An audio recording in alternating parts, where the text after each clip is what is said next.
p.m. Kenyan time or 12 p.m.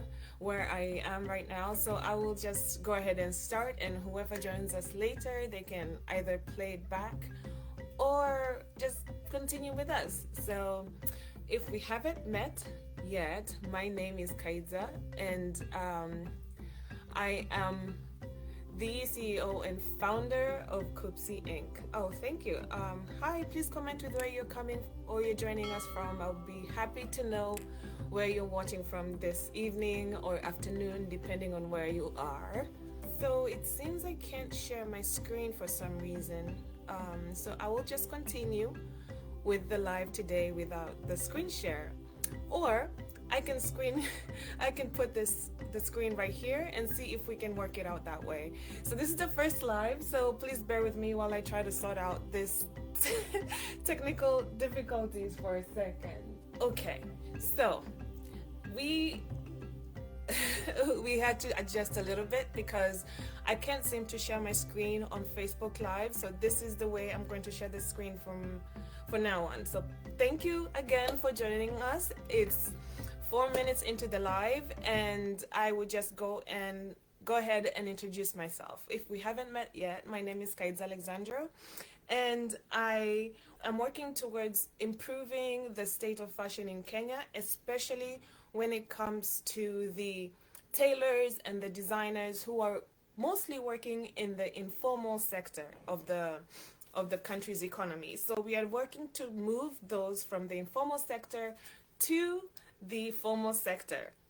Now, before I start this live, which is the current state of fashion in Kenya, I would like to introduce or tell you a little bit about the company that I work for or I represent, which is Kupsi Inc. Kupsi Inc. is a social entrepreneurship. So we are committed to making fashion entrepreneurship in Kenya accessible, affordable, and competitive. So what that means is that affordable, where it's easier and cheaper to conduct business in Kenya when you're an African fashion entrepreneur. Accessible, where it's acquiring a loan, acquiring funding, being able to open up your business, making that a little bit easier. And competitive, meaning that a lot of people are able to make a living in the industry and not be considered as hustlers. Like, I want the Kenyan fashion industry to be considered as a major employer of people who can make a living and live comfortable lives in the fashion industry. So right now it's very unstable, which we are in special circumstances when it comes to COVID. But I think that in the years to come, the fashion industry only has up. The only way is up. It only has one way to go, and which is up. It hasn't been great in the past few decades, even not years. It hasn't been great in the past few decades, and that's for a number of reasons, which we might visit or we will visit in the course of this live, or also the course of the continuing lives that will be coming through. So, the Kenyan designer and Kenyan tailors have a great potential to serve the international market, the African market, and the domestic Kenyan market. And that's because they're very talented, and a lot of them are passionate about the fashion industry. You can see so many young people out here trying to get skills, trying to get knowledge on how to work in the fashion industry. But the problem is that there's so many challenges within the African fashion industry and within the Kenyan fashion industry in particular.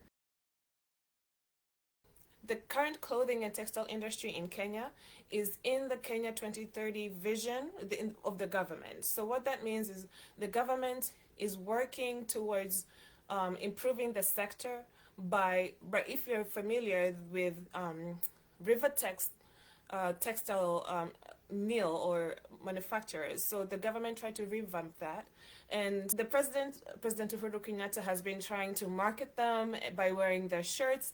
I made a video. If you haven't watched it, you can go over to our YouTube channel and check it out. And it seems to have piqued the interest. It seems to have made the local Kenyan person to be more curious about their fabrics. However, they're not very accessible, and not many people really like the type of print that they have come up with, because they're very, it depends on what you're trying to make. It doesn't fit for all the types of garments that one would be interested in making. So they still have a way to go. Vision 2030 is something that we want to watch when it comes to the fashion industry and the clothing industry. And we'll see if the government really holds up the end of the bargain, whether or not they're going to improve the fashion industry in Kenya. The Kenyan clothing industry, again, I would like to apologize. I was supposed to share my screen with you guys, and for some reason I'm having technical difficulties. And so I've had to resort to using my monitor on my desk. So if it appears small, I apologize, but hopefully you'll still be able to see what I'm trying to present to you guys. All right, so this diagram right here is showing the components of the Kenyan fashion industry. Currently, there are 22 large foreign-owned EPZ companies. 22. You'd think there are more, but actually they're just 22. 170 medium and large companies. So the yellow is 170 medium and large companies. 15 are weaving and knitting companies. 8 are ginneries and spinners.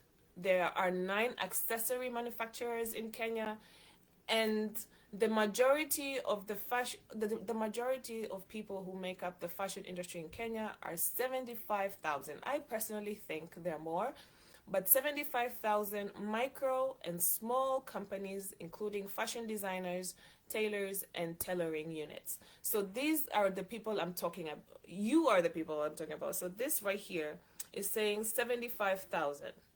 75,000 tailoring and design micro business units. I think there are more than that, but we'll go with what the, the government is telling us there are for today. As you can see, you guys are the ones who are making up the fashion industry in Kenya. Even though you are many, however, your production is still very small. It's very low compared to like the EPZ, where they are producing mass amounts of products to be exported out into the different areas of the world.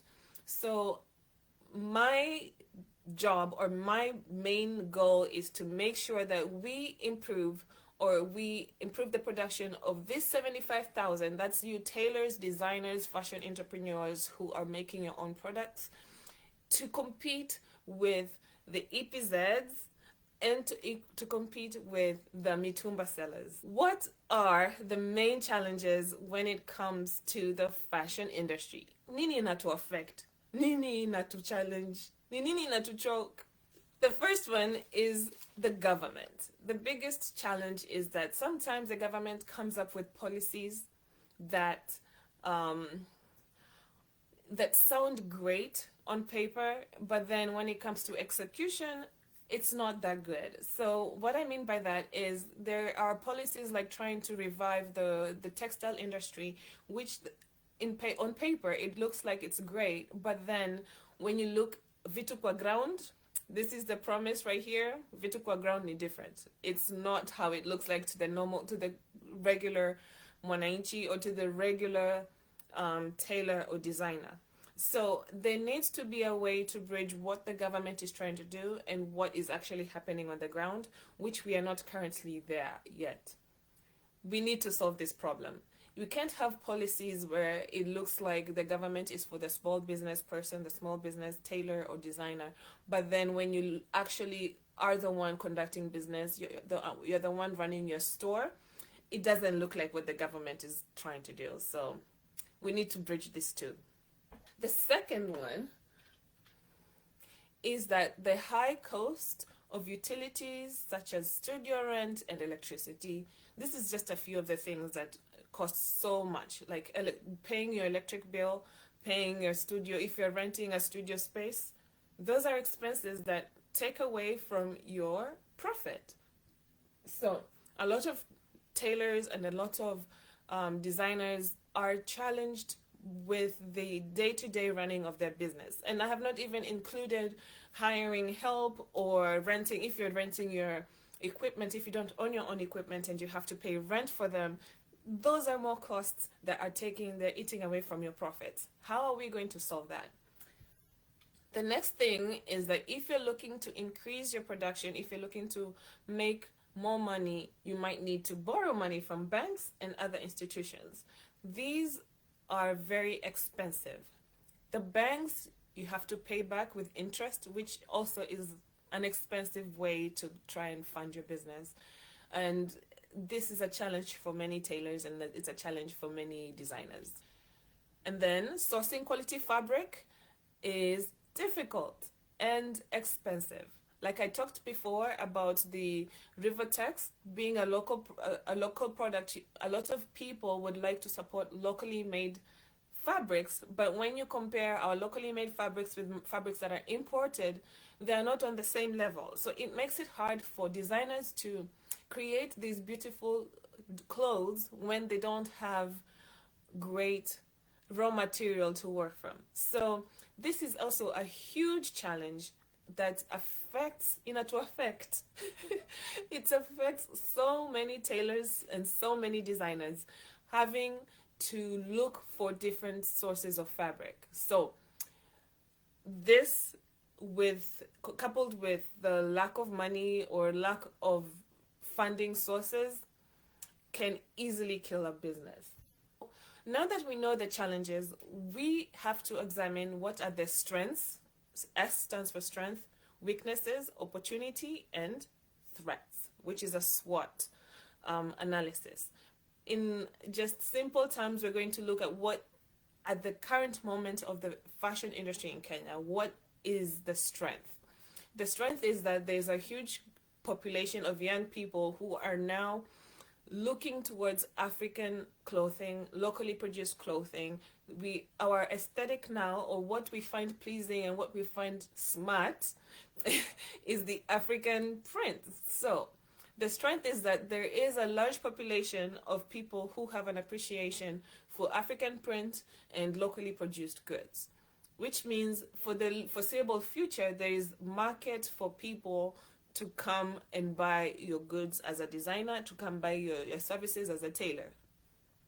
The weakness, however, is that we don't have the resources to help designers and help the tailors to produce enough of these goods to cater to the strength. So if you don't have enough raw material, if you don't have enough funding to make goods for the people who are demanding those goods from you, then you're only going to fail.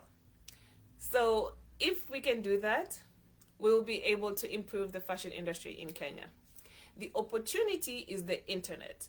A lot of people have now wisened up to the internet and how the internet is vital in connecting seller and buyer. If you have been on WhatsApp, if you have been on Facebook groups, this is how people mostly connect with their tailors, or find the tailors they want to work with, or find the designers they want to work with on social media. So if we utilize the internet, that gives us a huge opportunity to continue growing the fashion industry in Kenya.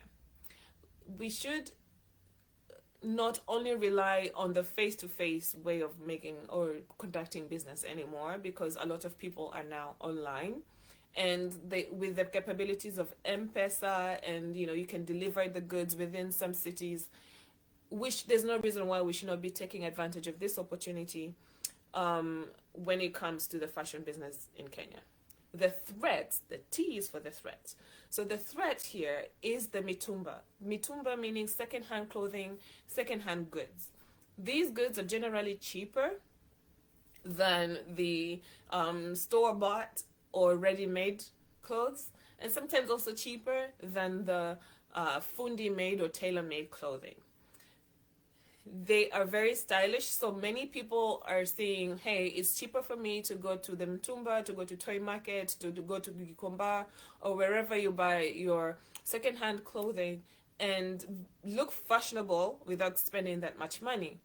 This is difficult for those who are in the fashion business, for those tailors and designers who are trying to make a living as well as produce quality goods. So how are we going to eliminate this threat to the fashion industry? The government tried to ban the importation of fashion, of the importation of mitumba into the country, but that doesn't seem to work because one, there's still demand for it. It's a means of livelihood for many people, and so it's difficult for government to do away with the mitumba completely. The only way that mitumba can go away is if there is an option that is similar and similar in quality and in price. At the similar price points that will give mitumba competition, a naturally occurring competition, so that the death of mitumba will be a death that occurs due to natural causes. We can't force mitumba out, but it has to go out naturally, which means there need to be competition in the market when it comes to mitumba and locally produced clothing. I would like to encourage you to share this live if you found value in it, and follow us on our social media pages. That's Facebook at Kupsi Inc., YouTube at Kupsi Inc., and Twitter at Kupsi Inc. also. Now, how does Kupsi fit into all this? How can we help you to grow your business? First, we will help you identify your goals, your long-term goals and your short-term goals. The long-term goals would be in the form of, how do you want your business to look like in 3 years, in 5 years, in 10 years? And then root those goals that we've set up into reality. So how do we realistically get to those goals? There is something that you can have large goals, but you have to have systems in place to get to where you want to go. So we can also brainstorm on how we can realistically get to your 10, your 5-year goals for your fashion business. From there, we can take about the opportunity, and we can take advantages of all the opportunities that are there in the market. So Kupsi will help you identify the opportunities or expose you to certain opportunities that are there in the market, and also show you the way forward on how you can take advantages of those opportunities. And hopefully by the end of it all, by the end of our interaction, your business, your fashion business would have grown from where you are now to where you see yourself, like we said, in 3 years, 5 years, or 10 years, depending on the goal you set up for yourself. So if this live was beneficial to you, you found any value in it, please don't forget to share, like, comment, and join us in our other social media platforms. If you have any questions, please don't hesitate to type down in the comment box below. I don't see any questions, so I'm going to assume that there aren't any. And I'd like to thank you all so much for joining me, and hopefully the people who will watch this live after, they'll still find some value. And if you ask questions and I will see them in the comments, I will also try to answer them. So until next time, thank you for joining us on our first live. With technical hitches and all, we were able to work around it and adopt. So I enjoyed it so much. I think I might make it a regular thing. Hopefully we'll have more people join us the next time. Until then, you have a nice evening. Yeah, here we're still at daytime, but you have a nice evening. Bye-bye.